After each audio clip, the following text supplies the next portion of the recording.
Good morning and a warm welcome to your show, Sunny Mornings in Boston. I'm your host, Melissa, and it's Wednesday, July 3rd. Coming up on today's show, we'll get into the weather report.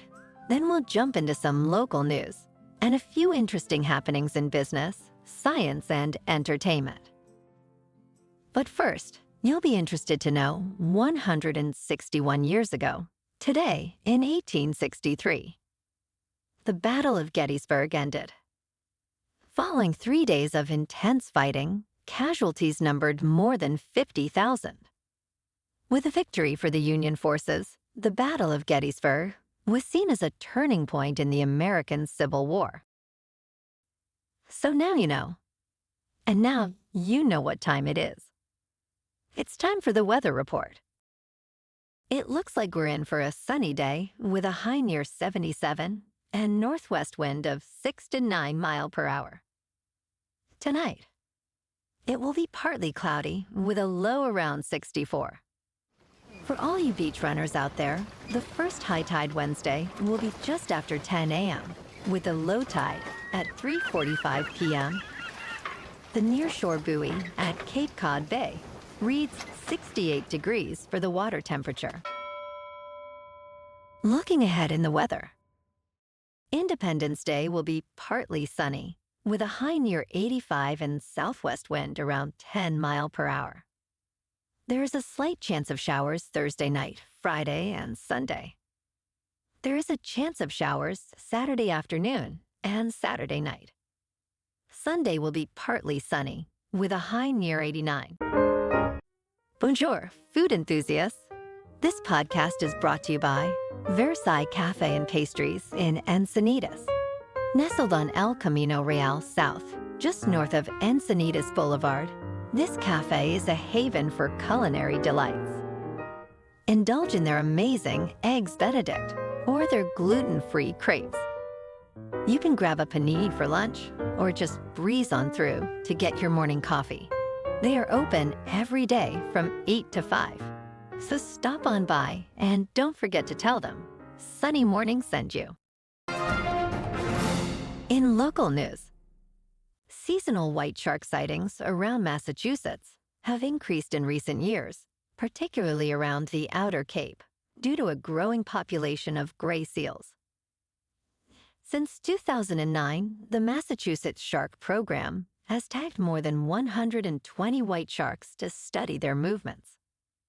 The Atlantic White Shark Conservancy reported 3 confirmed shark sightings last week, 2 around Cape Cod and 1 off the Gulf of Maine. Notably, a 14-foot-long female shark named Beth has been frequently detected in the area. Bay Staters have a few more months before these sharks migrate south for the fall.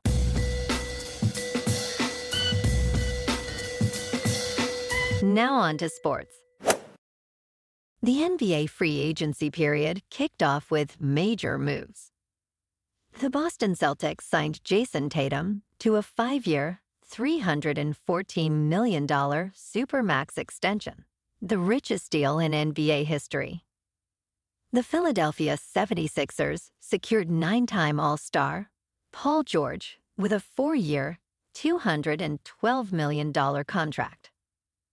The Dallas Mavericks signed Klay Thompson to a 3-year, $50 million deal. And Chris Paul joined the San Antonio Spurs on a 1-year, $11 million contract. Notably, new salary cap rules, including the second apron, impose heavy financial penalties, influencing team strategies. In local sports, the Red Sox on the road beat the Marlins 8-3. And tonight, they're back at it for Game 2 of the 3-game series. In top news, historically, July is a strong month for the stock market. The S&P 500 has averaged a gain of 1.7% in July since 1928, finishing in positive territory 60% of the time. The Dow Jones Industrial Average has an even better track record, ending with gains 65% of the time since 1897. However, the market's concentration in big tech stocks could challenge this historical trend.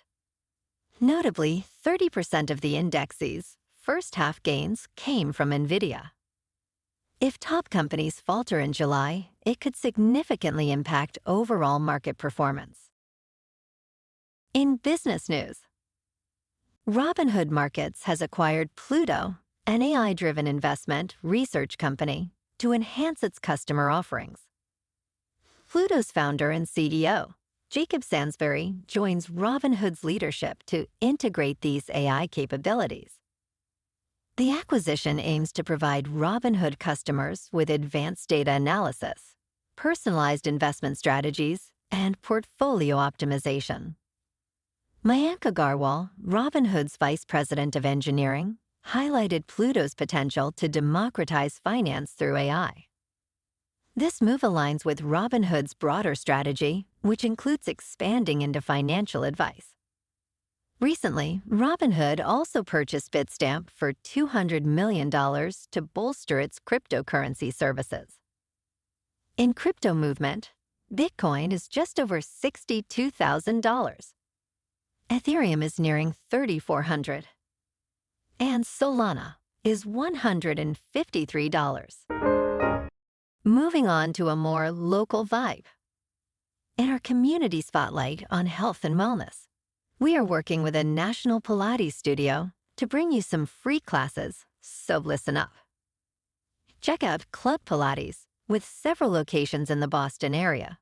Pilates presents a comprehensive wellness approach, cultivating strength, reducing tension, and elevating mental well-being. Scientific research affirms its benefits. So now you can check out Club Pilates for a free class. With locations in Canton, Wellesley, Hingham, Brookline, and Framingham, just be sure to tell them Sunny Mornings sent you by. And now, back to the show. Let's talk tech. Internet browsers are getting a makeover for the workplace. Commercial web browsers were not originally built for business needs. However, new enterprise browsers are emerging to offer better security and user experiences for workplace applications. Traditional browsers designed for consumers now connect to various workplace apps, but often require complex setups, like virtual private networks, which can compromise user experience. Companies like Google, Microsoft, Island, and here are developing browsers with built-in security and seamless app integration. Experts predict that by 2030, enterprise browsers will become essential for workforce productivity and security. And in entertainment news, Ben Affleck and Matt Damon are set to star in the Netflix thriller R.I.P., directed by Joe Carnahan. The film will be produced by Artists Equity, the studio founded by Affleck and Damon in 2022. Plot details and release date are still under wraps. Affleck and Damon, known for Good Will Hunting, have collaborated frequently over the years. Their recent projects include The Last Duel and Hair. Damon was recently seen in Oppenheimer and Affleck in The Flash. Joe Carnahan's previous works include Narc and Smokin' Aces. Well, alrighty folks, it's time for the quote of the day. And today, our quote comes from the 16th President of the United States, Abraham Lincoln. And he said, "Now we are engaged in a great civil war, testing whether that nation or any nation so conceived and so dedicated can long endure. We are met on a great battlefield of that war. We have come to dedicate a portion of that field as a final resting place for those who here gave their lives that that nation might live. It is altogether fitting and proper that we should do this." And that's a wrap for this morning. You can check out our Instagram, YouTube, and TikTok for some captivating aerial videos with local news and the weather reports. Have an amazing day, my good friends. We'll see you tomorrow with another episode of Sunny Mornings in Boston.